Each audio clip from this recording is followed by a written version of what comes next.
నమస్తే. ఇంజనీర్ రషీద్ ఈ పేరు అందరికీ తెలిసే ఉంటుంది. తాజాగా ఎన్నికల ఫలితాలు విడుదలైన తర్వాత ఈ పేరు బాగా పాపులర్ అయిపోయింది.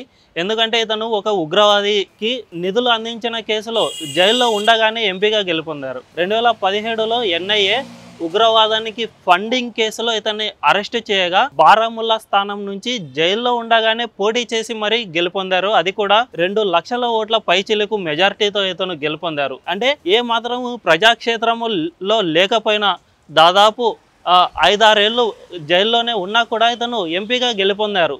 సో తాజాగా ఇటువంటి వ్యక్తికి ప్రమాణ స్వీకారానికి కోర్టు అనుమతించింది. ఎన్ఐఏ అతను ప్రమాణ స్వీకారానికి వెళ్ళవచ్చు, తమకు ఏమీ అభ్యంతరం లేదు అని చెప్పగానే ఢిల్లీలోని పటియాలా హౌస్ హైకోర్టు దీనికి తీర్పునిచ్చింది. 2 గంటల పెరోల్ అందించింది. అంటే అతను ప్రమాణ స్వీకారానికి 2 గంటల పెరోల్ అందించగా అతను ఇకపై ప్రమాణం చేయనున్నారు.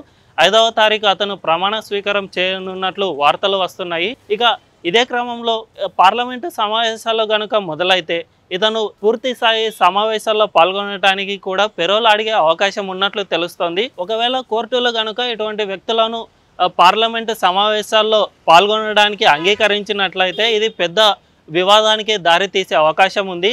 ఇదే క్రమంలో మరొక వేర్పాటువాది ఖలిస్తానీ వేర్పాటువాది అయిన అమృత్పాల్ సింగ్ కూడా ఇదే యూఏపీఏ కేసులో జైల్లో ఉండగా గెలుపొందారు.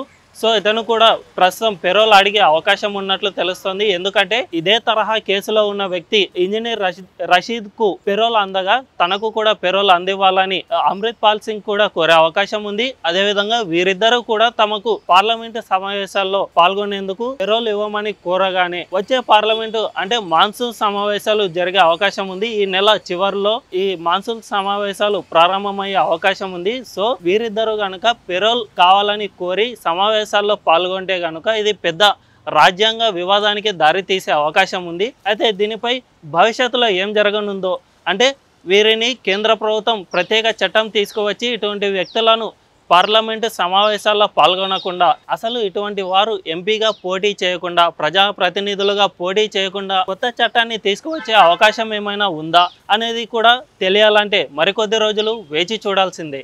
ఈ వీడియో మీకు నచ్చినట్టయితే లైక్ చేయండి, 10 మందికి షేర్ చేయండి. అలాగే కామెంట్ల రూపంలో మీ అభిప్రాయాలను మాతో పంచుకోండి. Nationalist hub group of channels ను సబ్స్క్రైబ్ చేసుకుని తెలుగునాట జాతీయవాద జర్నలిజాన్ని ప్రోత్సహించండి. ఈ వీడియో కింద ఉన్న బెల్ ఐకాన్ పై క్లిక్ చేయడం మర్చిపోవద్దు.